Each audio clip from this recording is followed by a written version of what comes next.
నమస్కారం, వార్తలకు స్వాగతం. ముందుగా ముఖ్యాంశాలు. ఏపీ ప్రభుత్వ సలహాదారు Sajjala Ramakrishna Reddy press meet. TDP నేతలపై ఫైర్.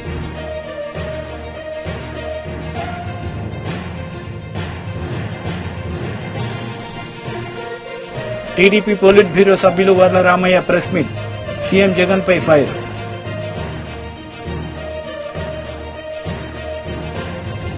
తెలంగాణ ప్రజలను మాయమాటలతో నమ్మించి 9 ఏళ్లుగా దోచుకున్న టీఆర్ఎస్ ను ప్రజలు నమ్మే స్థితిలో లేరని సంగారెడ్డి మాజీ ఎమ్మెల్యే జగ్గారెడ్డి అన్నారు. ఈ సందర్భంగా ఆయన ప్రసంగించారు.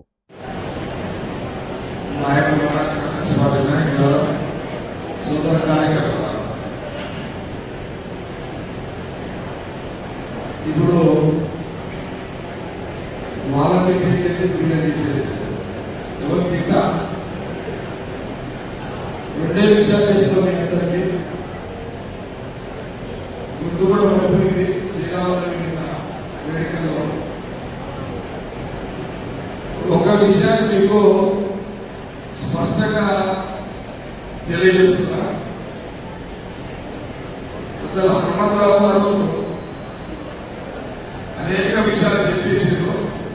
ఆ విషయాల్లో పోకుండా ఇక్కడ ఉన్న నాయకులకు కార్యకర్తలకు తెలియజేయడం ఏంటంటే, ఈ పరీక్ష నియోజకవర్గం గురించి సరే మధుర ఎంత అనుకున్నాడా, అలాగే శ్రీనివాసరావు ఎంత అనుకున్నాడా, లేకపోతే బిఆర్ఎస్ మీద ఎంత మూలం చేసి మూలం 2 లక్షలు మళ్ళీ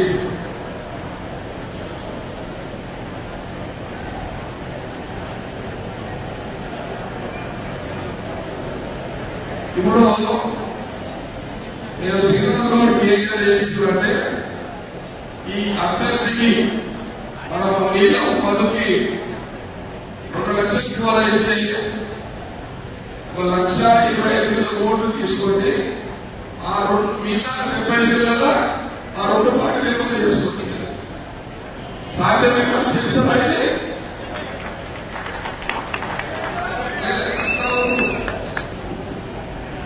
చేయగలుగుతారా? పడంచర్ నాయకులకు, కాంగ్రెస్ నాయకులకు, కార్యకర్తలకు తప్పుగా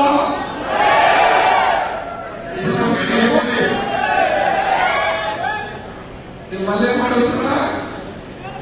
2,25,000 కాంగ్రెస్ నీళ్ళదు, 75,000 ఆ 2 పార్టీలు, 1,25,000 కోట్లు కాంగ్రెస్ పార్టీ చేసే దమ్ము ఉన్నదా?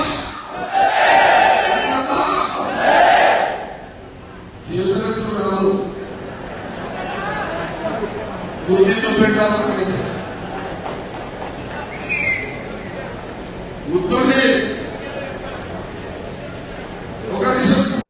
బీజేపీలో భారీ చేరికలు జరిగాయి. ఈ సందర్భంగా బండి సంజయ్ మాట్లాడారు. బీజేపీలో రాముడి పేరు కూడా వస్తున్నారు. రాముడి పేరు పక్క పెట్టినామంటే రాముడి పేరు అరే బాగా చెప్తా. రాముని వారసులం, రాముని ఇష్యూ ఓటేమని ఇక్కడ చెప్తలే మేము. బాగా చెప్తా. అయోధ్యలో రామ మందిరం నిర్మాణం జరిగిందని మాత్రం పక్కా చెప్పుకుంటున్నాం. మీరు చెప్పుకోగలదు అంటున్నారు. నాకు అర్థం కాలేదు. మీరు చెప్పుకోగలుగుతారా? నేను చెప్పినా మీరు రాముని పేరు మేము చెప్పుకుంటున్నాం. నీకు ఇష్టం లేకుండా నువ్వు బాబర్ పేరు చెప్పుకో, లేకుంటే ఇంకో పేరు చెప్పుకో. అయోధ్యలో జరిగిన విషయం చెప్తున్నాం మేము. గౌరవ సుప్రీంకోర్టు ఇచ్చిన తీర్పు గురించి మేము ప్రస్తావిస్తున్నాం. కాబట్టి దయచేసి ఆలోచన కాదు. ఈ దేశంలో ప్రధానమంత్రిగా ఎవరుండాలి, ఎవరుంటే దేశం బాగుపడుతుంది. ఎవరు 370 ఆర్టికల్ రద్దు చేశారు, ఎవరు త్రిపుల్ తలాకులు రద్దు చేశారు, ఇవన్నీ ఆలోచించి ఇలా వాస్తవ విషయాలు ఆలోచించి ఇలా నరేంద్ర మోడీ గారిని మళ్ళీ ప్రధానమంత్రి చేయాలంటే మీరు నాకు ఓటేస్తే నేను పోయి నరేంద్ర మోడీ గారికి ఓటేస్తా. ఇలా టీఆర్ఎస్ పార్టీకి ఓటేస్తే ఆయన ఎవరికి ఓటేయాలి? ఢిల్లీ పోయి ఎవరికి ఓటేయాలి? ఓటేయాలంటే ఓడ అభ్యర్థి లేడు వాళ్ళకి ఢిల్లీలో. కాంగ్రెస్ పార్టీకి ఓటేస్తారు. కాంగ్రెస్ పార్టీని ఎవరికి ఓటేయాలి? రాహుల్ గాంధీ ఇంకోటి ప్రధానమంత్రి అవుతారా? వాళ్ళే పోటీ మా ప్రధానమంత్రి కావాలని ప్రధానమంత్రి అభ్యర్థి లేని వాళ్ళే చెప్తున్నారు. కాబట్టి వాళ్ళు ఇద్దరికి ఓటేస్తే అది ఓటు వృధా అవుతుంది. కాబట్టి ఇలా మీ అమూల్యమైన ఓటు విలువ కావాలంటే ఇలా గతంలో నాకు ఓటేస్తే వాళ్ళ దేశం మొత్తం కరీంనగర్ గురించి మాట్లాడుకుంటున్నారు. ఏ విధంగా పాదయాత్రలు చేసినా, ఏ విధంగా కొట్లాడినా, ఏ విధంగా తెలంగాణ రాష్ట్రంలో ఈ గడ్డీల పాలన ఎట్లా అంతమందిస్తున్నామో ఒక్కసారి ఆలోచన చేయాలి. మనం కొట్లాడితే కాంగ్రెస్ వాళ్ళు పండుగ చేసుకుంటున్నారు. కొట్లాడింది మనము, ఇలా కేసీఆర్ మెడల్ వచ్చింది మనము, ఇలా అధికారంలోకి వచ్చింది కాంగ్రెస్ పార్టీ. ఏ రోజు ఏ ఉద్యమాలు లేని కాంగ్రెస్ పార్టీ అధికారంలోకి వచ్చింది. కానీ ప్రజలు ఇలా వాస్తవాలు గ్రహించి మేము పొరపాటు చేసినాం, మేము తప్పు చేసినాం, ఈ పార్లమెంట్ ఎన్నికల్లో ఎట్టి బస్సులో తప్పు చేయం, మా ఓటు పక్క పువ్వు గుర్తు మీద చేస్తాం తప్ప వేరే పార్టీకి ఓటు ఏమని చెప్పి ప్రజలందరూ ఆలోచిస్తున్నారు. కాబట్టి ఇలా చేరిన మీరందరూ కూడా, ఇలా కండువ కప్పుకున్న మీ అందరూ కూడా తప్పకుండా ప్రతి ఇంటికి తిరగండి, ఒక్కొక్క ఇంటి కనీసం 5 సార్లు కలవండి, ప్రజలను ఓటు రిక్వెస్ట్ చేయండి. వాళ్ళు డబ్బుల ద్వారా వస్తున్నారు, మేము ధర్మంగా వస్తున్నాం. మరి ధర్మంగా వస్తున్నాం కాబట్టి ఇలా ధర్మాన్ని గెలిపించండి, న్యాయంగా ఓటేయండి. ఇలా పూర్తి మీద ఓటేయండి. ఇలా నరేంద్ర మోడీ గారు ప్రధానమంత్రి చేయాలని చెప్పి అందరూ కూడా ప్రతి ఇంటికి వెళ్లి ఓటును రిక్వెస్ట్ చేయాల్సిందిగా మీ అందరికీ విజ్ఞప్తి చేస్తూ, తప్పకుండా మీరందరూ కష్టపడి ఇలా నరేంద్ర మోడీ గారి మీద నమ్మకంతో, భారతీయ జనతా పార్టీ మీద విశ్వాసంతో తప్పకుండా ఈ కరీంనగర్ పార్లమెంట్ లో కాషాయపు జెండా తప్ప వేరే రంగురంగుల జెండాలకు స్థానం లేదని చెప్పి నిరూపించడానికి మీరందరూ భారతీయ జనతా పార్టీలో చేరినందుకు మీ అందరి మనస్ఫూర్తిగా అభినందిస్తూ, మీ అందరినీ స్వాగతిస్తూ, అందరం కలిసికట్టుగా మనం ముందుకు పోయి మనం భారీ మెజార్టీతోని ఈ కరీంనగర్ పార్లమెంట్ లో గెలిపించాల్సిందిగా మీ అందరికీ విజ్ఞప్తి చేస్తూ ముగిస్తున్నాను. భారత్ మాతాకి జై, జై శ్రీరామ్.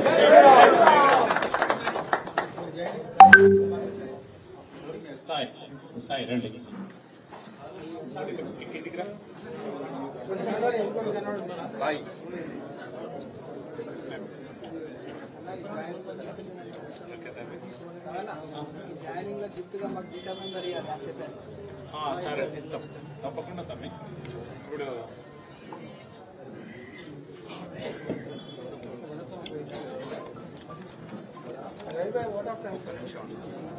ఒక్క నిమిషం అన్న పంపిస్తానా, గోపాల్ పంపిస్తాను.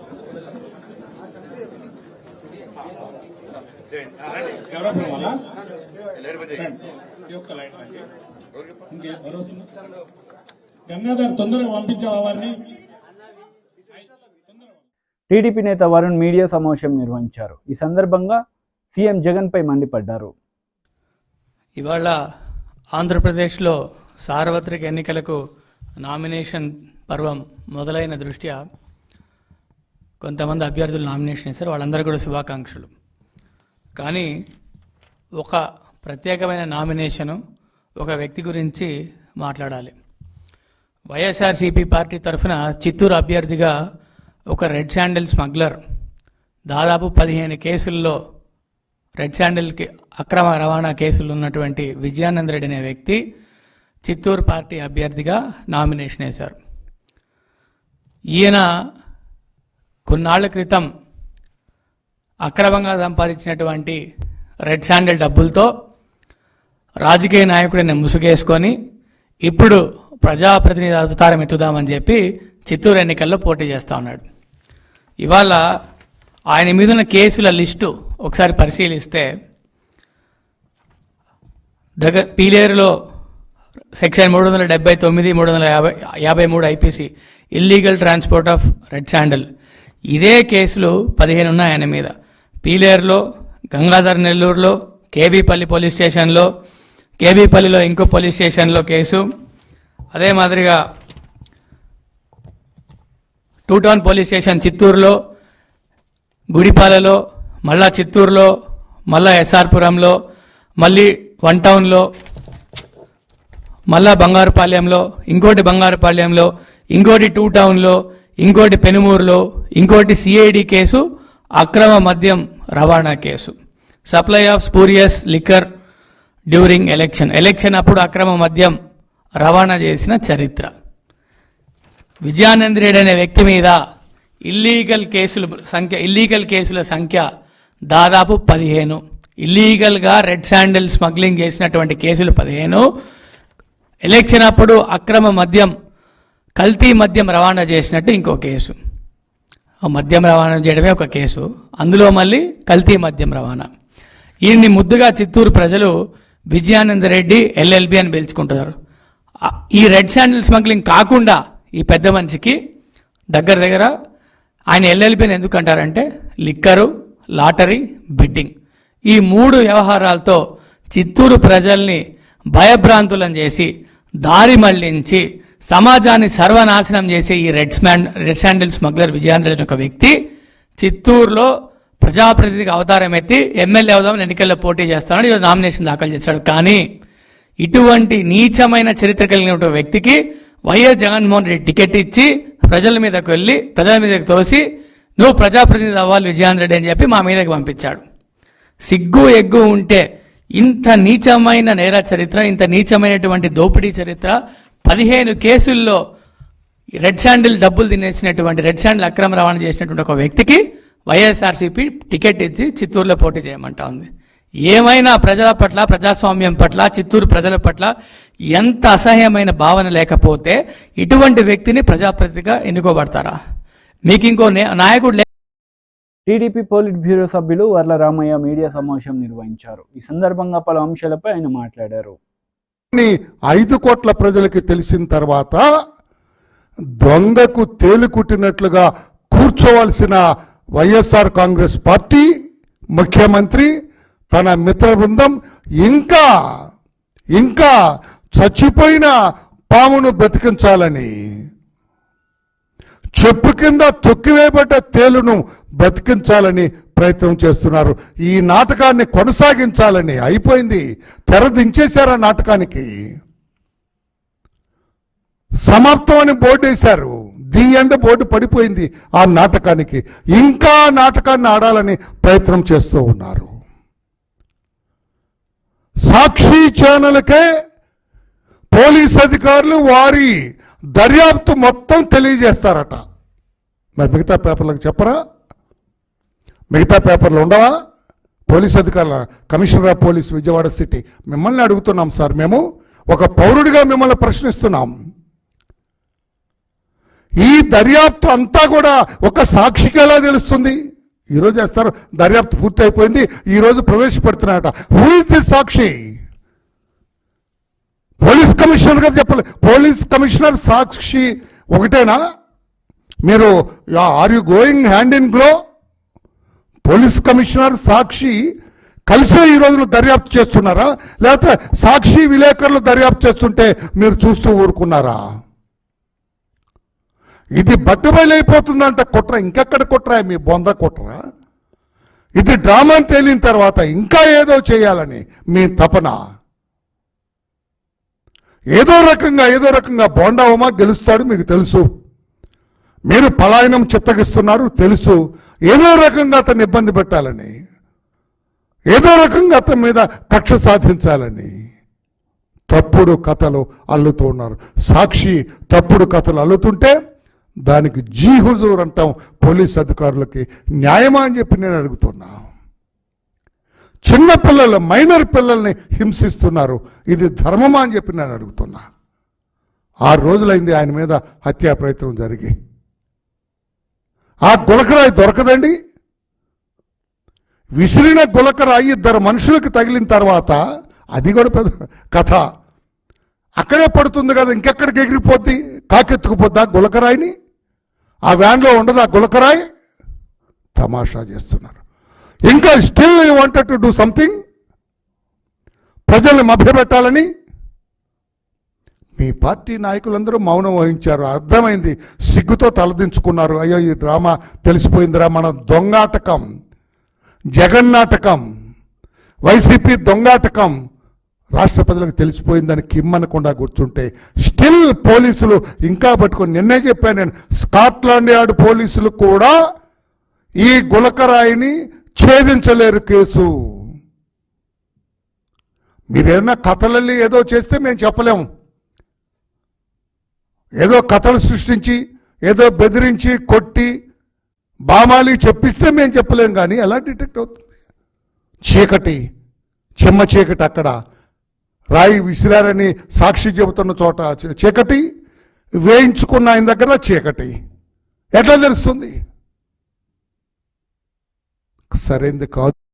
ఏపీ ప్రభుత్వ సలహాదారు సజ్జల రామకృష్ణారెడ్డి మీడియా సమావేశం నిర్వహించారు. ఈ సందర్భంగా పలు అంశాలపై ఆయన వివరణ ఇచ్చారు. ఇక్కడ అందరూ పార్టిసిపేట్ చేసిన వాళ్ళు ఇక్కడ కూడా ఉన్నారు కొంతమంది. ఇందులో ఈ యజ్ఞంలో పార్టిసిపేట్ చేసి స్పాన్సర్ చేస్తున్న వాళ్ళలో కొంతమంది యూఎస్ఏలో ఉన్నట్టున్నారు.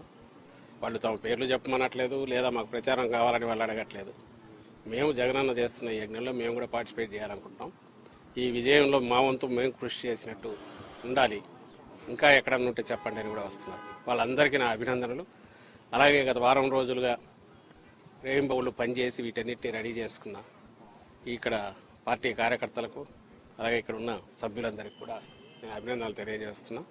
చాలా ఉత్సాహంగా ఉంది మాకు. ఎందుకంటే చెప్తున్నా కదా, వచ్చే ఎన్నికలు 20 రోజుల్లో పూర్తి అయితే ఆ తర్వాత మరోసారి జగన్మోహన్ రెడ్డి గారు ఇంతకంటే ఇప్పటికంటే ఇంకా ఎక్కువ మెజారిటీతో ప్రభుత్వం స్థాపించబోతున్నారు, ప్రమాణ స్వీకారం కూడా చేయబోతున్నారు అనే ఊపు ఇప్పటి నుంచే కనపడుతుంది. ఈరోజు అభ్యర్థులు అడగలేదు, పార్టీ అడగకుండా వీళ్ళ ముందుకు వచ్చి చేయడంలో అది ఎక్స్ప్రెస్ అవుతుందని చెప్తూ మరోసారి అందరికీ అభినందనలు తెలియజేస్తున్నాను. ముఖ్యంగా వీటిని స్పాన్సర్ చేసిన యుఎస్ఏలో ఉన్న ఎన్ఆర్ఐ మిత్రులందరికీ కూడా అభినందనలు అండ్ కృతజ్ఞతలు కూడా తెలియజేస్తున్నారు. Thank you. సీఎం గారు దాడి ఘటన మీద ఈరోజు దుర్గారావు అనే టీడీపీ సానుభూతిని అరెస్ట్ చేశారు. మీరు మొదటి నుంచి ప్రీ ప్లాన్డ్ అటాక్ అని మీరు మొదటి నుంచి చెప్తున్నారు. ఈరోజు వాళ్ళని అరెస్ట్ చేశారు. ప్రీ ప్లాన్డ్ అటాకే. ప్రీ ప్లాన్డ్ అటాక్ అనే దానికి రీజన్ కూడా చెప్పాము. ఎందుకు చెప్పామంటే జరిగిన పద్ధతి కానీ ఆ ఫోర్స్ ఎంత ఫోర్స్ఫుల్గా వచ్చింది అనేది కానీ అది ఇద్దరికి తగిలి కూడా అంతే ఫోర్స్ఫుల్గా తగలడం అంటే ఇట్ ఈజ్ నాట్ ఎవరో ఆకతాయి చేసిందో ఊరికి గాల్లోకి విసిరిందో ఇచ్చేసిందో కాదనేది అక్కడ క్లియర్గా అర్థమవుతుంది. గురి పెట్టి కొట్టారు, అదృష్టవశాత్తు తప్పింది. మా అదృష్టవశాత్తు అది తప్పింది. అక్కడికి ఈయనకు తగిలి రెండవది వెల్లంపల్లి శ్రీనివాస్ కూడా తగిలింది. ఆయన కన్నుకు తగిలింది నేరుగా. ఆయనకే అంత ఫోర్స్ఫుల్గా తగిలింది అంటే జగన్మోహన్ రెడ్డి గారికి ఇంకా ఎంత గట్టిగా తగిలి ఉంటుంది. అది కొంచెం కింద అయితే ఏమయ్యేది, ఇది మేము ఎక్స్ప్రెస్ చేసింది.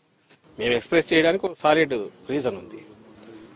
అయితే దీని మీద వాళ్ళు టీడీపీ కానీ అలాగే పవన్ కళ్యాణ్ గారికి బ్యాచ్ కానీ వీళ్ళు అంటున్న మాటలు ఇదంతా డ్రామా అని అంటున్నారు. మళ్ళీ చెప్పాము, మళ్ళీ చెప్తున్నాను, ఇదే డ్రామా వాళ్ళని ఆడమని చెప్పండి. నిజంగా దూరం నుంచి రాయి పెట్టి కొట్టించుకోమండి ఎట్లుంటుందో.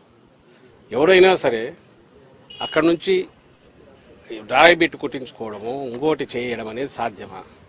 సెకండ్ థింగ్, ఆ కాన్స్టిట్యున్సీ సంబంధించిన బోండావమో ఎవరో టార్గెట్గా మూవ్ అవుతున్నారు, ఆయన ఇరికించాలని చూస్తున్నారు అంటారు. ఇరికించాలని చూడడం ఇది. రేపు ఎవడైనా సరే హత్య చేసిన వాడైనా నన్ను దీంట్లో ఇరికించాలనుకుంటున్నారంటే ఎట్లా కుదురుతుంది? When there is a reason, valid reason to doubt, దాని మీద ఇన్వెస్టిగేషన్లో తేలినప్పుడు దీని వెనక ఏదైనా కుట్ర ఉంది, కొట్టినవాడు ఎవరు, దాని వెనక కుట్ర ఉంది. కుట్ర ఉంది అని ఎందుకు అనుకుంటున్నామంటే అది సాహసం. ముఖ్యమంత్రి గారి మీద గురిపెట్టి ఒక వెపన్తోనో ఇంకో రకంగానో లేదా గట్టిగా తగిలే రకంగా సాహసం ఎవరు చేయగలరు? వెనక ఎవరెవరన్నా ఉండాలి, లేదా వెనక వాళ్ళు రెచ్చగొట్టిన దానివల్ల రెచ్చిపోయినా ఉండాలి. ఇందులో ఎంతవరకు ఆ వెనక ఉన్న వాళ్ళ పాత్ర ఉంది అనేది కూడా ఇన్వెస్టిగేషన్ వస్తే దాని ప్రకారం మూవ్ అవుతారు. ఇందులో ఒక నిరికించేది ఏముండదు. వాళ్ళు చేసి ఉంటే దొరుకుతారు, దొరికితే చట్టం పని తను చేసుకుపోతుంది, లేదు అనుకుంటే అక్కడికి ఆగుతుంది. కానీ ఒకటి ఖాయంగా కనపడేది ఏంటంటే ఇది ఒక పథకం ప్రకారం జరిగింది అనేది మేము ఏదన్నామో అది రుజువు అవుతుంది. అలా అనడానికి కూడా వ్యాలిడ్ రీజన్ మననే చెప్పాం. అలాగే మళ్ళీ చెప్తున్నాం, ఒకవేళ ఇది ఎవరైనా డ్రామాలు అనుకుంటే ఆ రోజు కత్తితో 19లో జరిగిందైనా ఈరోజు రాయితో తగిలిందైనా ఆ డ్రామా ఏదో వాళ్ళని ఎనాక్ట్ చేసి చూపమంటున్నాం. ఒకవేళ వాళ్లకు కావాలంటే దూరం నుంచి ఒకటి వేయించుకొని రాయి ఎక్కడ తగులుతుందో ఆ సాహసం చేయమనండి. తలకాయ ఉండేవాడు ఎవడైనా డ్రామాలు వేసేవాడు అర్థం చేయించుకుంటాడా? ఏమన్నా దానికి వాళ్లే ఆన్సర్ ఇవ్వాలి. ఈ రోజు కూడా అదే మాట్లాడుతున్నారు. వాళ్ళంతటా వాళ్ళే 2 స్టోరీలు రాస్తున్నారు. వాళ్ళంతటా వాళ్ళే మేము ముందే చెప్పినట్టుగా ఇరికించాలని చూస్తున్నారని. అది అతను రోల్ ఉంటుంది కాబట్టి దాంట్లో బయటకు వస్తుంది. రోల్ ఎందుకు ఉంటుందంటే వాళ్ళు పవర్ఫుల్, వాళ్ళ ప్రాపకం లేని కింద ఇంకోడెవడో ఆ పని చేయలేడు కాబట్టి. సో మా స్టాండ్ అదే ఉంది, అదే రుజువు అవుతుంది ఈరోజు. అది బోండా ఉమా, లేదంటే ఆయన కంటే పై వాళ్ళు ఉన్నారా, లేదంటే ఆయన కింద వాళ్ళు ఆయన ఆశీస్సులతో చేయించారా, ఎవరు ఉందనేది ఇన్వెస్టిగేషన్లో తేలాలి. మేము చెప్పగలిగింది ఆ incident pre planned, pre meditated attack అనడానికి కావాల్సిన ఆధారాలు ఉన్నాయి. అది ప్రీ ప్లాన్డా ప్రీ మెడిటేటెడ్ అనే ఆధారాలు ఉన్నప్పుడు దానికి తగిన మోటివ్ ఎవరుకుంటుంది అనుకున్నప్పుడు పలానా వాళ్ళు ఉండొచ్చు అని భావించినాము.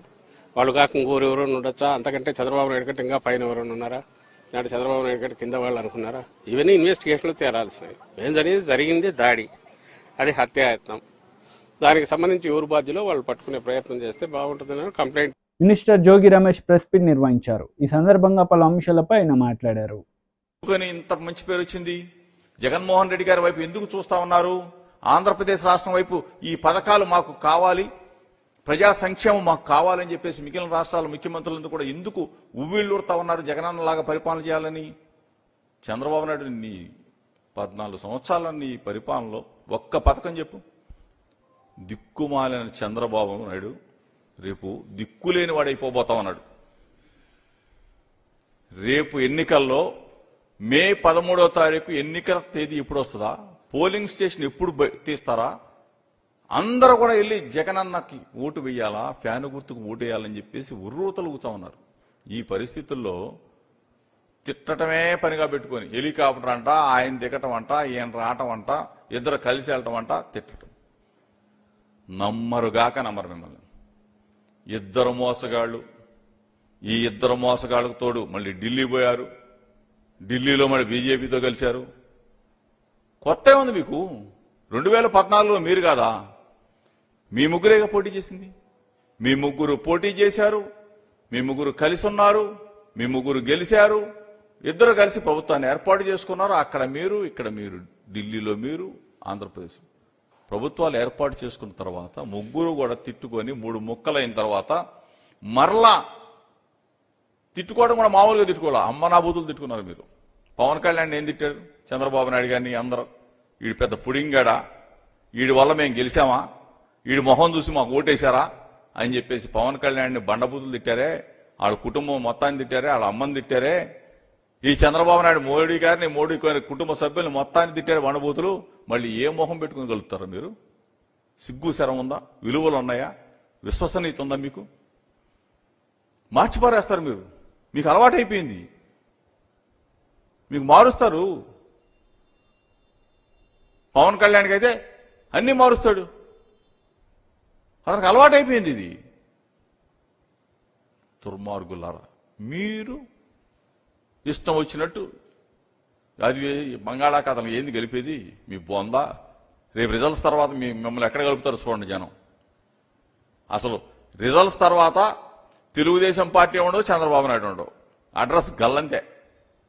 ఈ పవన్ కళ్యాణ్ ఉండదు, జనసేన పార్టీ ఉండదు. మొత్తం కూడా సాపాదిని చదువుకొని హైదరాబాద్ దుకాణం, కేర్ ఆఫ్ హైదరాబాద్. ఈ 2 పార్టీల అడ్రస్ గల్లందు కాబోతా ఉన్నాయి. ఈ ఇద్దరు లీడర్లు కూడా, కుప్పంలో చంద్రబాబు నాయుడు, పిఠాపురంలో పవన్ కళ్యాణ్, ఇద్దరు కూడా అక్కడేమో సైకిల్ కూలిపోతుంది, ఇక్కడేమో గ్లాస్ పగిలిపోబోతా ఉంది. ఈరోజు ఒకటే చెప్తా ఉన్నాం,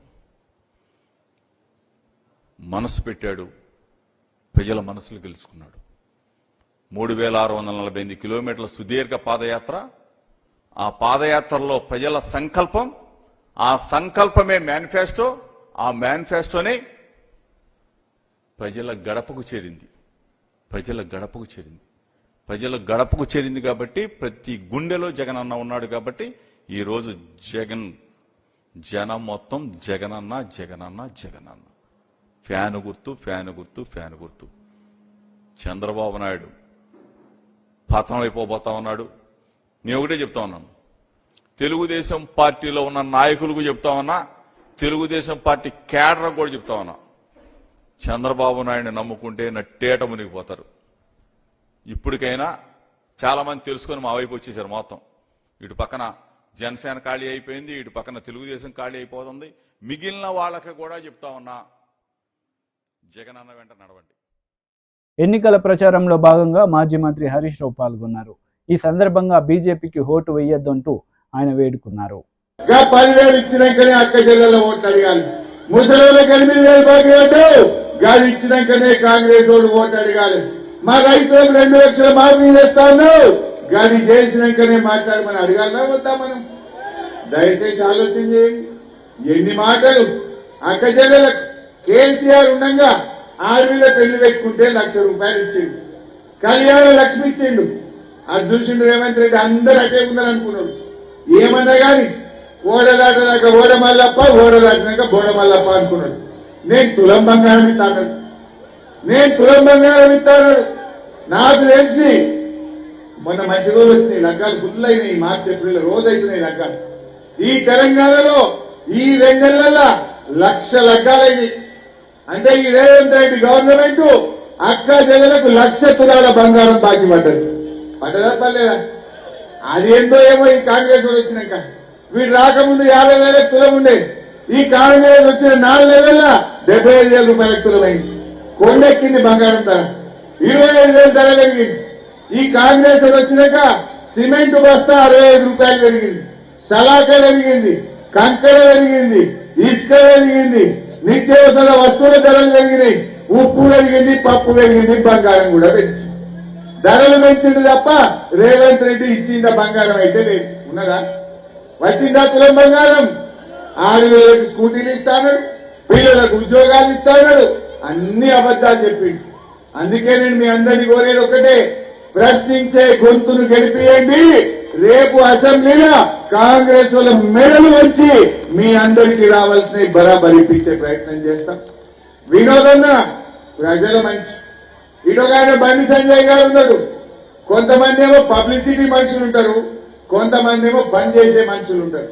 మీకు పబ్లిసిటీ చేసుకోవాలి కావాలన్నా, పని చేసుకోవాలి కావాలన్నా? వినోదన్న ఏం చేసిండో ఇలా కరీంనగర్ లో ఎవరిని అడిగినా చెప్తారు. ఆయన ఎంపీగా ఉంటే ఢిల్లీ నుంచి 1,000 కోట్ల రూపాయలు కరీంనగర్ స్మార్ట్ సిటీకి తెచ్చిండు మన వినోదన్న. రైలు తెచ్చిండు వినోదన్న, జాతీయ రహదారులు తెచ్చిండు వినోదన్న. అందువల్ల ప్రజల మనిషి వినోదన్నను మనం గెలిపించుకోవాల్సిన అవసరం ఉంది. ఈ చీప్ టాక్టిక్స్ చేస్తుంది పబ్లిసిటీ కోసం పిచ్చి పిచ్చిగా మాట్లాడేటోళ్ళని గెలిపిస్తే మనం ఆగమైపోతాం. బండి సంజయ్ గెలిచి 5 ఏళ్లలో బెచ్చంకిలో నయా పైసా పని అయింది. అసలే తమ్ముడు ₹1 పని అయిందా అని అడుగుతున్నా. ఉత్తరే మాటలు కావాలన్నా చేతలు కావాలన్నా? ఇలా వినోదన్న ఒక విజన్ ఉన్న మనిషి. విజన్ ఉన్న వినోదన్న మళ్ళీ కరీంనగర్ కు ఎంపీ కావాల్సినటువంటి అవసరం ఉంది. దయచేసి ఆలోచించండి. ఇలా కాంగ్రెస్ చాలా విషయాలు చెప్పింది, మీకు ఇలా అన్ని అర్థమైనాయి. నేను వట్టిగలే, ఇలా నన్ను ప్రజలే చెప్తున్నారు, అన్నా ఇక పొరపాటు అయింది, ఇలా ఊర్లలో వద్దురో నాయన ఈ కాంగ్రెస్ పాలన అని ప్రజలే అనుకుంటున్నారు. ప్రజల్లో ఇలా కరెంటు బాధలు, మంచినీళ్ల బాధలు, పంటలు ఎండిపోతున్నాయి, వడ్లు కొనే దిక్కు లేదు. వార్తలు ముగించే ముందు ముఖ్యాంశాలు మరోసారి. ఏపీ ప్రభుత్వ సలహాదారు Sajjala Ramakrishna Reddy press meet. TDP నేతలపై ఫైర్.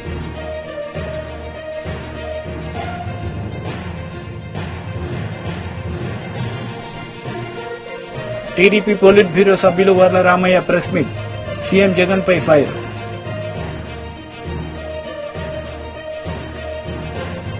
ఈ వార్తలు ఇంతటితో సమాప్తం. తిరిగి ప్రసారమయ్యే వార్తల్లో మళ్ళీ కలుద్దాం. అంతవరకు సెలవు. నమస్తే.